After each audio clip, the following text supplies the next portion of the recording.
కాకినాడ జిల్లా తాళరేవు మండలం గాడిమొగ పంచాయతీ చినవలసల గ్రామంలో గ్రామదేవత మహాలక్ష్మి అమ్మవారి జాతర మహోత్సవాలు ఘనంగా ప్రారంభమయ్యాయి. డప్పులు, మేళతాళాలు, బాణాసంచా నడుమ అమ్మవారిని ఊరేగింపుగా తీసుకువెళ్లి నది స్నానం చేయించి ఆలయానికి తీసుకొచ్చారు. అనంతరం ప్రత్యేక పూజలు నిర్వహించగా భక్తులు పెద్ద సంఖ్యలో తరలివచ్చి అమ్మవారిని దర్శించుకున్నారు. ఈ నెల 18, 19 తేదీల్లో జాగారాలు, 20న తీర్థ మహోత్సవం నిర్వహించనున్నట్లు గ్రామ పెద్దలు తెలిపారు.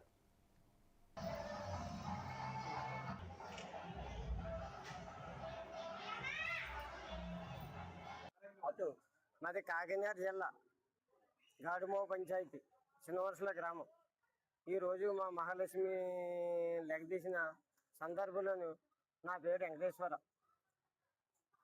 పూర్వకాలం నుంచి మా తాతల కాంచి వచ్చి అన్నీ మాకు నాంచారుగా జరిగేది. అంటే యూత్ వచ్చిందని ఏదో మేము సరదాగా ఏదో సరదాగా గడుపుకుని ఎన్నో సరదాగా చేసుకుంటున్నాం.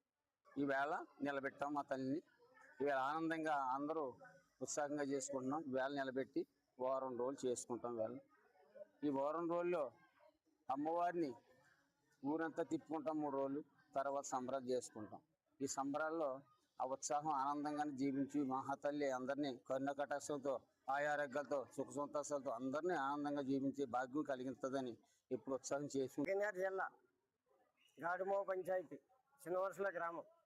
ఈరోజు మా మహాలక్ష్మి లెగదీసిన సందర్భంలోను నా పేరు వెంకటేశ్వర. పూర్వకాలం నుంచి మా తాతల కాంచి వచ్చి